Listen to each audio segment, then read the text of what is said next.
A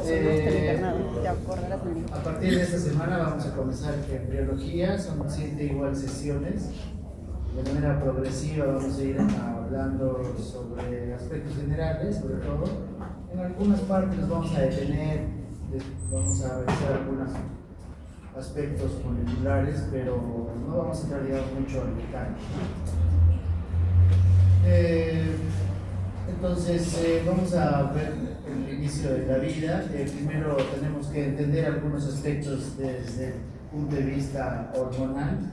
Existe lo que se denomina el eje hipotálamo-hipófisis o hipotálamo-hipofisiario. El hipotálamo y la hipófisis están en la base del cerebro y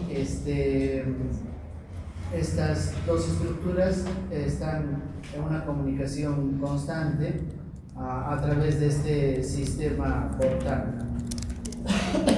Ambas estructuras entonces van a ir secretando algunas hormonas y la que va a dirigir, digamos, todo el eje es principalmente el hipotálamo, ¿no? Y solamente enfocándonos en la parte de lo que nos tocaría en embriología, tendríamos a lo que se denomina la hormona GnRH. ¿Sí? La hormona GnRH es la que va a dirigir justamente a las gónadas para la producción de a la hipófisis para la producción de FSH y LH, ¿no? Entonces, como ven acá en la imagen, solamente nos vamos a enfocar a esas dos hormonas. El resto ustedes vamos a tener seguro varias clases o sesiones en fisiología, en endocrinología, y van a repasar o revisar esto con más detalle. Entonces, tenemos la GnRH que se va a secretar en el hipotálamo, va a estimular a la hipófisis para que secrete FSH y LH, y estas dos hormonas en varones y mujeres llegan a las gónadas respectivamente, testículo y ovario, y cada una de ellas va a producir, digamos, una hormona final, ¿no? Entonces esa es la idea: hipotálamo, hipófisis, y ahí faltaría lo que se denominan las gónadas, ¿no? Tendríamos entonces testículos y ovarios. Entonces, específicamente relacionado al ciclo ovárico, que dura en promedio 28 días, tenemos entonces en el hipotálamo se secreta la hormona GnRH.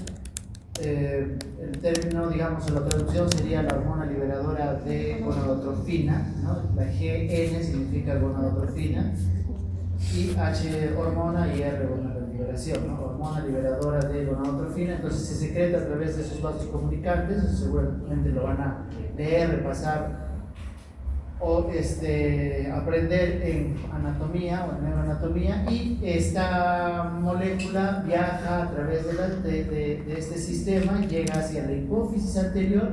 Entonces significa que hay una hipófisis posterior y una hipófisis media, ¿no?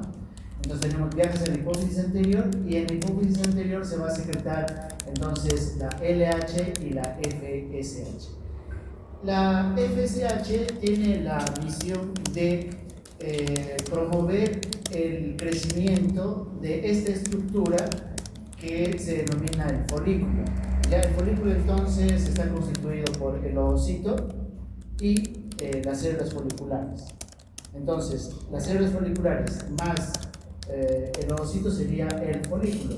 Ese folículo entonces va a ir creciendo progresivamente como si fuera un balón de fútbol, de básquet, ¿no? Que se va a ir inflando progresivamente, va a ir creciendo, y ese crecimiento, justamente, repito, está estimulado por esta hormona que se llama la FSH, ¿no? Luego tenemos la LH, que es una hormona que principalmente va a estar relacionada a la ovulación. Entonces acá tenemos este folículo que les decía hace un momento, que va a ir creciendo en tamaño. Tiene un tamaño determinado que aproximadamente, según algunos autores, puede llegar a ser hasta 30 milímetros, ¿no? O sea, casi 3 centímetros, muy grande. Pues llega a ese tamaño y revienta, ¿sí? Y al reventar, lo que va a hacer es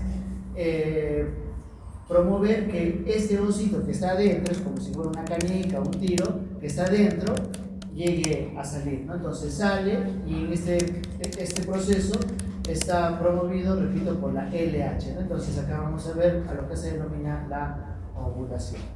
¿Listo? Entonces tenemos FSH y LH y GNRH, y ahí acaba el cuerpo. Acá en esta imagen también ustedes están viendo otras hormonas, ¿no? Como el estradiol y la progesterona. Ambas hormonas, ¿dónde se secretan? Se secretan justamente en el folículo, ¿sí? El folículo es el que va a ir secretando estas hormonas, pero ¿cuál es la intención? Contrarregular, ¿sí? Va a haber una contrarregulación por lo que se llama retroalimentación. Entonces, le va a decir, ya sea a la hipófisis anterior o al hipotálamo, ya no secretes mucho FSH o LH o incluso GNRH porque yo estoy ya en proceso de crecimiento, ¿sí? Esa es la idea, regular, porque si no existiría esta regulación, siempre se estaría secretando FSH y LH de manera constante y esa no es la intención. Además, como ven ustedes en esta imagen, el folículo también secreta otras hormonas como la folistatina, la inhibina y la activina, que también tiene esa misma función. Ahora, el folículo también va a secretar lo que es la relaxina junto con el estradiol y la progesterona, o sea, no solamente tienen esa función de retroalimentar y decirle al hipófisis y al hipotálamo no secretes más hormonas, sino también llegan a ser tejido femenino para tener diferentes funciones. Ahora, este folículo que se rompió y que dejó libre al ovocito se va a convertir en lo que se denomina el cuerpo amarillo, ¿sí? El cuerpo amarillo.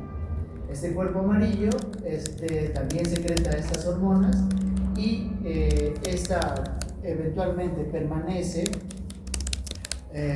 si es que existe fecundación, hasta las 12 semanas aproximadamente. Bien.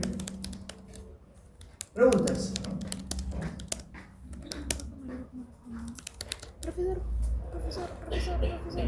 Profesor, ¿cómo se transformaba en cuerpo amarillo?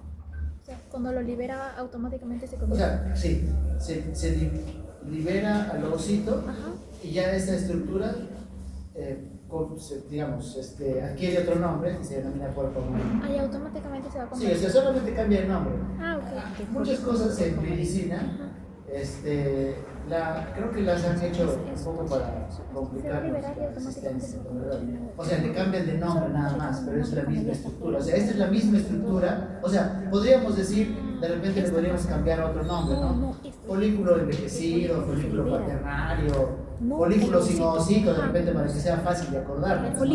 Pero no, le cambian a cuerpo amarillo, ¿no? ¿Por qué le llaman cuerpo amarillo? Porque, bueno, o sea, desde el punto de vista macroscópico se ve de color amarillo, por eso se le dice cuerpo amarillo. Pero, claro, acuérdense de que todas estas descripciones, o traten de tener en cuenta la historia, que probablemente al inicio lo único que teníamos acceso era visualizaciones macroscópicas, ¿no? No teníamos el microscopio para poder visualizar esto. Claro, ahora, digamos, las cuestiones nuevas que van a ir apareciendo van tratando de hacer una organización, una taxonomía un poco más coherente, que tenga sentido para cualquier persona, ¿no? Porque claro, uno lee y dice cuerpo amarillo, pasará de repente 2 semanas después de la evaluación y seguro se van a olvidar qué cosa es el cuerpo amarillo, no me acuerdo, ¿no? Claro, pero si le dirían, es un folículo sin ovocito, se van a acordar que ese folículo sin ovocito tiene una misión durante el embarazo. Pero bueno, tiene otro nombre simplemente, cuerpo amarillo, ¿no? Y este cuerpo amarillo, como vamos a ver más adelante, se convierte en cuerpo albicans o cuerpo blanco, que en realidad es un folículo ya degenerado, principalmente. O sea, lo pierde todas las células y va a tener tejido conectivo. Que es lo que justamente vemos acá en esta imagen, ¿no? Entonces, estos folículos, sí. Tenía una pregunta acerca de la folistatina, la inhibina, esos como están implicados en la regulación, o sea, como que se mueven, ¿no? No como hacia adelante, sino más bien como. O sea, estas son hormonas de retroalimentación. Como ven ustedes acá la flecha, está viajando hacia el hipófisis anterior y hacia el hipotálamo, ¿no? Todo lo que ustedes ven que se va hacia, según la flecha, ese es, digamos, se vía. llama Claro, el y feedback. totalmente contrario a los Ajá. radiólogos, que son los que más bien Es como que te dicen, ya no regresan produzcas a más. su Ya estoy, El ya estradiol, estoy la entonces. progesterona también Yo voy a regresa, liberar o el sea, mejor óvulo, dicho, ya no tiene produzcas una más. contrarreacción, una Para que no se retroalimentación, produzca más. pero también actúan en el tejido femenino, ¿no? Para diferentes funciones. Profesor, el cuerpo amarillo dura hasta las 12 semanas si es que hay Si es fecundación. que Ah, ya. Después, ¿qué pasa con él? ¿Se degenera? Cuerpo albicans. Se convierte eso albicans. vamos a ver en el- Ah, ya. Cuerpo amarillo. Entonces, hasta las 12 semanas, cuerpo albicans. El folículo hemos comentado que está compuesto ¿por qué? Por el ovocito, y el ovocito es una célula bien grande, bien grande. Vamos a ver en el laboratorio la próxima semana que el ovocito tiene un tamaño, digamos, respetable, ¿no? En comparación a las células foliculares que son pequeñitas, ¿sí? Son muy pequeñas. Y en comparación, por ejemplo, a la espermatogonia y mucho menos al espermatozoide, porque el espermatozoide es un punto, ¿no? Un punto, mientras que el ovocito sí se puede ver, ¿no? Y se ve claro, incluso se ve su núcleo, se ve su nucleolo con bastante facilidad. Entonces, el ovocito más las células foliculares es el folículo primordial. Esta misma estructura se convierte en folículo primario, folículo secundario y folículo terciario. Entonces, el folículo primordial, ¿de qué se diferencia del folículo primario? La diferencia principal desde el punto de vista histológico es que las células foliculares en el folículo primordial son planas, son planitas, ¿sí? Están como aplastadas. Y en el folículo primario son cúbicas, o sea, como que se inflan, ¿sí? Las células, en las células foliculares se inflan y son medio cuadradas. Y este folículo primario puede ser unilaminar, como vemos acá, o sea, una sola lámina, o multilaminar, múltiples capas, ¿sí? Ahora, ¿cómo yo diferencio un folículo primario multilaminar de un folículo secundario? La diferencia es que en el folículo secundario va a aparecer esta estructura que se conoce como el antro folicular. Esta estructura, antro folicular. ¿Qué es el antro folicular? Es un espacio solamente en el que se va a ir llenando de líquido, que el nombre del líquido es líquido antral, se llena de líquido y ese líquido va a ir aumentando en volumen progresivamente con la intención de ¿qué? De promover justamente su crecimiento, ¿sí? Va a ir creciendo, creciendo, creciendo. ¿Para qué? ¿Cuál es la finalidad? Al final es que crezca tanto que reviente, ¿sí? Que reviente. ¿Y para qué va a reventar? Para liberar al ovocito. Entonces, y uno dirá, entonces, ¿cómo yo diferencio el folículo secundario del grafiano o el terciario? También se llama folículo de Graf, grafiano o terciario, por el tamaño. O sea, porque ustedes podrían decir, ese también tiene el antro, que es toda esta estructura. Sí, tiene el antro, que es toda esta estructura. Pero el tamaño de un folículo terciario está entre 20 y 30 milímetros aproximadamente. 20. Las partes del folículo, entonces, son la lámina basal, que está hacia la parte externa de estas células foliculares, las células foliculares, y el ovocito, de afuera hacia adentro. Mientras va creciendo el folículo, va a ir teniendo otras estructuras como adicionalmente las células de la teca o la teca folicular, ¿no? Que son células medio planas, ¿sí? Un poco más pequeñas de hecho, y estas células de la teca se van a dividir en dos estructuras: las células de la teca interna, que están pegadas a las células foliculares, que son estas de acá, y luego tenemos las células de la teca externa, ¿no? Teca interna, teca externa. Adicionalmente, entonces tenemos, les decía hace un momento, el antro folicular, cuando ya aparece el antro en el folículo secundario, que es toda esta estructura. Luego tenemos a las células que van a anclar al ovocito, o sea, hay un conjunto de células que son como sus chaperonas, que la van a rodear, ¿no? Este conjunto de células van a anclar hacia el ovocito, porque si no el pobre ovocito estaría yéndose de un lado para otro, ¿no? Entonces tiene que estar anclado durante el crecimiento de esta célula, de este folículo. Y esas células que anclan se conocen con el nombre de cúmulo o óforo. Cúmulo o óforo, o cúmulus o óforos. ¿Sí? Ese es el nombre del conjunto de células que anclan al ovocito, al folículo. Y luego tenemos adicionalmente las células que van a rodear específicamente al ovocito se conoce con el nombre de corona radiata o corona radiata también. ¿Sí? Ahora, esas células foliculares, las células que están, digamos, que van a ser la pared del folículo, se conoce como el nombre de membrana granulosa. ¿Sí?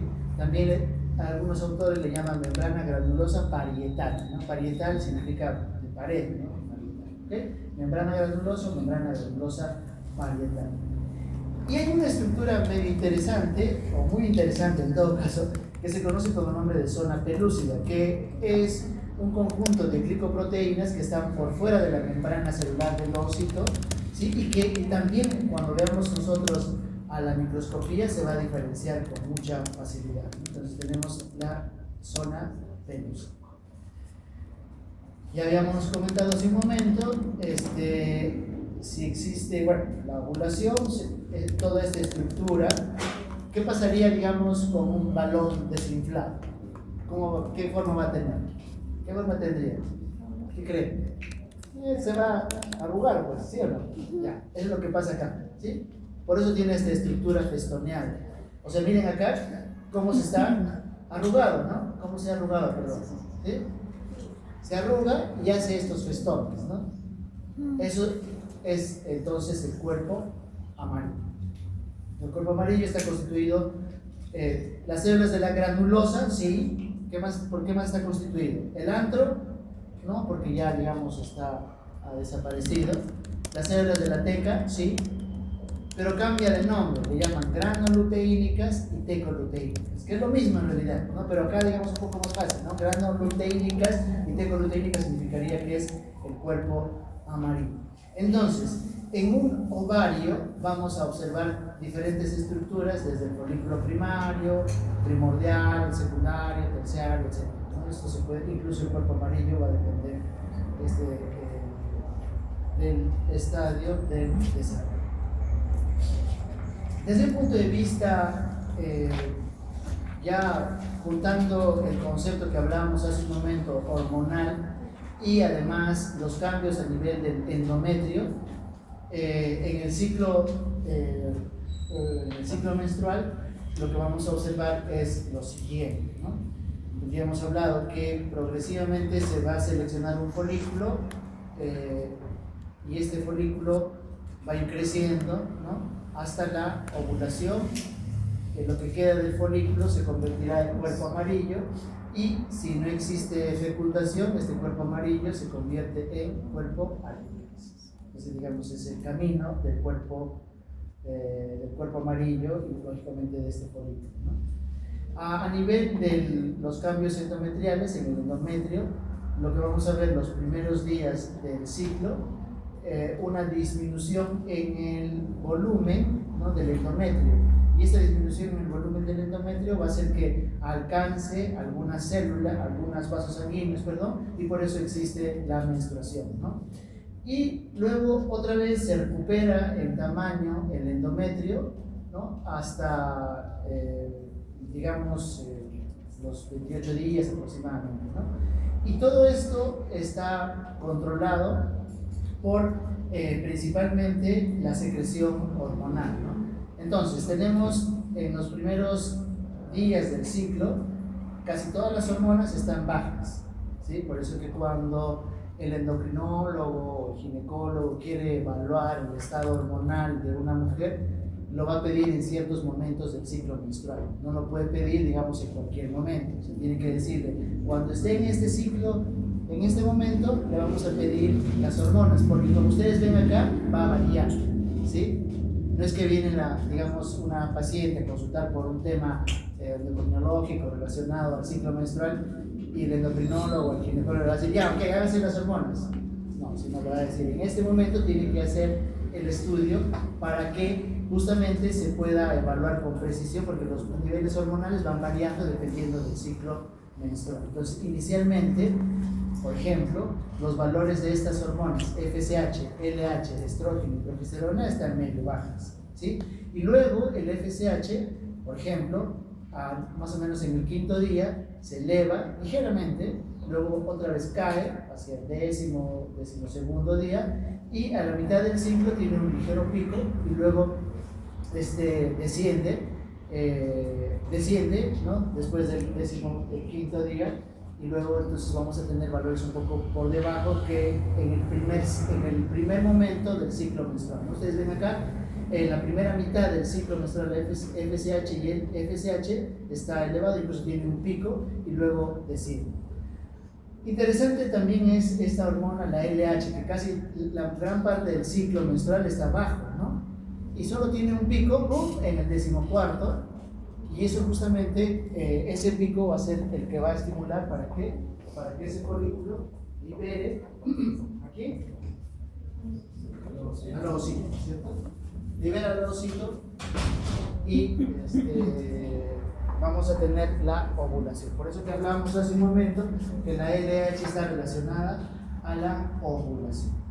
Las otras hormonas, el estrógeno también, por ejemplo, va a tener un pico más o menos el 13º día, 12º día, y luego desciende, y otra vez en la segunda mitad del ciclo tiene un pico, ¿no? Un pico de estrógeno, ¿no? Y la progesterona, igual muy parecido a la LH, está con niveles bajos en la primera mitad y luego va a tener un pico en la segunda mitad, ¿no?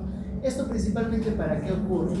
Que exista una buena cantidad de estas dos hormonas, progesterona y estrógeno, justamente es para que en este periodo, si es que existe ovulación, pueda persistir, digamos, el embrión en el endometrio, ¿no? Esa es la intención. Pero si no hay fecundación, entonces otra vez cae, y justamente la caída de progesterona y estrógenos hace de que este endometrio otra vez disminuya de tamaño y nuevamente comenzamos en el ciclo menstrual. Listo, ¿preguntas? Sí, sí.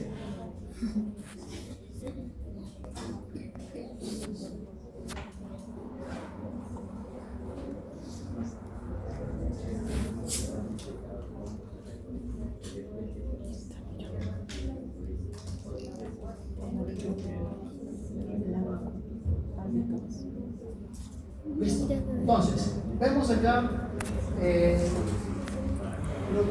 lo que ocurre. ¿Qué es lo que ocurre con la FSH-LH en el varón? Primero, también recordar, tenemos a la GNRH, también hay algunos autores que le llaman FSH-LH-RH. Este término es lo mismo que GNRH, por si acaso, ¿ya? Lo mismo, ¿sí? Porque es hormona liberadora de FSH y LH, pero también se conoce con el nombre de gonadotrofinas. La FSH y la LH se conocen con el nombre de gonadotrofinas. Entonces, veamos acá, muy parecido lo que hablábamos hace un momento. Esta va a liberar a la LH y la FSH, ¿no? La LH estimula la síntesis de hormonas sexuales masculinas por las células de Leydig, ¿no? Que es estas células que están por fuera de lo que son estos cordones, o los túbulos seminíferos, perdón, los túbulos seminíferos que están por fuera. Y la FSH estimula las células de Sertoli, que son estas células que van a dar soporte al túbulo seminífero. Un poco más sencillo, lógicamente, no hay este ciclo, ¿sí? Y muy parecido a lo que hablábamos hace un momento, tenemos entonces a las hormonas sexuales masculinas, la testosterona, el andrógeno, etcétera, que justamente parecido a lo que hablábamos hace un momento, vamos a tener una retroalimentación, ¿no? Retroalimentación para que no se libere mucho la LH y la FSH. Para acordarnos algunos aspectos, la LH estimula a las células de Leydig, ¿ya? L, para que se acuerden. LH, Leydig, ¿sí? Y la FSH a las células de Sertoli.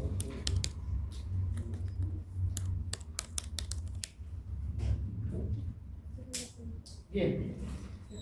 Ahora veamos rápidamente, seguro también esto ya lo hemos visto algo en genética, también esto lo hemos revisado en la asignatura de biología. Algunos detalles específicamente relacionados a la gametogénesis Entonces tenemos el ovocito primario, que inicialmente tiene 46 cromosomas dobles, formará lo que es el ovocito secundario, y luego tenemos el ovocito maduro, ¿no? Ya hemos hablado por qué la diferencia en tamaño de estos, también son ovocitos en realidad, ¿no? ¿Sí o no? ¿Qué sería? Son ovocitos, ¿sí? Pero claro, porque son pequeños les llaman cuerpos polares. Por eso les digo, a veces estas descripciones lo hacen un poco para que la gente no entienda, no aprenda. Pero bueno, no sé. Cuerpos polares, ¿no? Por ejemplo, un nombre interesante sería mejor ovocitos diminutos, ¿no? Claro. No, claro, cuerpos polares. Y uno se imagina, ¿no? No sé, ¿no? En los polos, ¿no? ¿Sí o no? Sí. O un oso polar. No, claro. O sea, no son funcionales. Sí, los cuerpos polares estos no son funcionales, ¿no? Estos ositos, los cuerpos polares no son funcionales. Profesor. Por eso que por cada ciclo o por cada folículo solo vamos a tener un ovocito, ¿no? Solo un ovocito. Entonces esa es la característica, la diferencia. ¿Se degenera? ¿Solo se degenera? Sí, porque No será- no Pero tienen no cumplen una citoplasma. función de ciclo, o sea, van a volver a convertirse en ovocitos más adelante. Es igual que el cuerpo albicans. ¿No? Se degenera, se reabsorbe. Solo queda un ovocito nada más. Por Entonces, ciclo solo queda entonces uno. ¿por qué la importancia de su producción? ¿Para O sea, qué? sirven como Porque reserva. son Entonces, No. La idea es justamente como les hablábamos hace en la clase de genética, es que esta célula, que se comentaba hace un momento, el ovocito tiene un tamaño interesante, bien grande, respetable, ¿no? Por lo cual es la función. ¿Por qué tiene este tamaño? No es por capricho simplemente, ¿no? No es porque lo que viene de las mujeres es todo bueno, ¿sí o no? ¿Okay? Sino, tiene una misión. ¿Cuál es la misión? ¿Sí? De poder, porque va a tener toda la maquinaria de ribosomas, mitocondrias, etc. Esa es la finalidad, pues, ¿no? No es que simplemente es al azar, ¿sí? Y como ustedes entenderán, la materia no se destruye de la nada ni se crea de la nada, ¿sí o no? Pues de algún lado tiene que salir la correa, pues, ¿no? ¿Sí o no? De algún lado tiene que salir la correa. Entonces, ¿de dónde va a salir? Justamente lo que el citoplasma, los ribosomas, etcétera, es entregado por estos cuerpos polares al ovocito, digamos, final, ¿no? Al elegido, ¿sí? Que es este, ¿sí? Es por eso. Es esta célula la elegida, ¿no? La célula elegida es este ovocito y justamente le entrega todo y le va para que tenga un tamaño grande. ¿Y justamente para qué? Con la finalidad de que nosotros podamos tener la fecundación, etc. A diferencia en la gametogénesis, para la formación de las espermátides o espermátidas, el tamaño es igual, ¿sí? Y como les acabo de mencionar también hace un momento, que el tamaño del espermatozoide es muy pequeño. Ustedes van a ver en el laboratorio, ¿no? Van a ver la diferencia, ¿sí? Hoy día vamos a ver lo que es el vesículo, ¿sí? Y en la próxima clase vamos a ver lo que son los órganos, ¿no? Entonces, de espermatocito, vamos a ver más adelante. Entonces, en la espermatogénesis, a ver chicos, les escucho una cosa. Chicos. En la espermatogénesis entonces tenemos dos tipos o para la formación de los espermatozoides tenemos dos tipos de espermatogonias, ¿sí? Espermatogonias tipo A y tipo B. Las tipo A son como reserva, ¿sí? Son como una reserva, que pueden formarse como otra vez espermatogonias tipo A o espermatogonias tipo B, pero cuando forman las espermatogonias tipo B, a partir de este punto, mediante división mitótica, formará el espermatocito primario, ¿sí? Luego este espermatocito primario, mediante la primera división meiótica, formará el espermatocito secundario, y luego este espermatocito secundario formará lo que es el espermátide o espermátido, ¿sí? Mediante la división meiótica. O sea, de este punto, desde espermatocito hasta espermátide, es meiosis, ¿sí? Meiosis. ¿Ya? Meiosis. Acuérdense eso, ¿ya? De espermatocito a espermátide, o espermátida, es meiosis. Meiosis 1 y meiosis 2. Ah, ¿Ok? ok. Ah, Y el espermatozoide, espermiogénesis. ¿hay división? No hay división. No. Solo se transforma, ¿sí? Empieza a disminuir de tamaño el núcleo progresivamente. ¿Y cómo esto se produce? ¿Gracias a qué? Gracias al reemplazo de las histonas. ¿Se acuerdan de las histonas? Sí. ¿Ustedes creen que ya se olvidaron de la genética? Ya no vamos a ver. Sí. Por proteínas especiales. ¿Qué son las histonas? ¿Se acuerdan? Que conforman al nucleosoma. El ARN. ¿Qué son las histonas? Son las proteínas que van a ayudar a formar el nucleosoma. Los nucleosomas, claro. Entonces, estas histonas son reemplazadas por otras moléculas que se conocen como protaminas. ¿Sí? ¿Y cuál es la misión de esas protaminas? Muy parecido a lo que hablábamos de los cuerpos polares. No es que aparecen, porque queremos que simplemente ese espermatozoide sea pequeñito, Para ¿no? compactar el ADN. Porque en eso te convertirás. No, la finalidad es que, como a diferencia del ovocito que espera al espermatozoide, los espermatozoides tienen que llevar la información, tienen que movilizarse de alguna u otra forma y tienen que ser ligeros, pues. Entonces, ¿cómo se hace, cómo se aligera la carga? Disminuyendo el tamaño. ¿Y cómo se aligera eso? Reemplazando a las histonas por las protaminas. Se reemplazan las histonas por las protaminas y el núcleo se hace más compacto. ¿Sí? Por eso, como les acabo de mencionar, los espermatozoides son unos puntos, ¿no? ¿Ok? Entonces, hasta espermátide es meiosis, y de espermátide a espermatozoide se conoce como el nombre de espermiogénesis. Vamos a ver más adelante. Ahora, hablábamos hace un momento que tenemos en los testículos, para la formación de los espermatozoides, ¿no? Tenemos los túbulos seminíferos, ¿no? Como su nombre dice, es como si fueran unos túbulos, como si fueran unas mangueras, ¿sí? ¿Ya? La pared de esa manguera sería esta estructura, que está compuesto por la célula de Sertoli, que es de color amarillo, que ven ustedes en la pantalla, ¿sí? De color amarillo.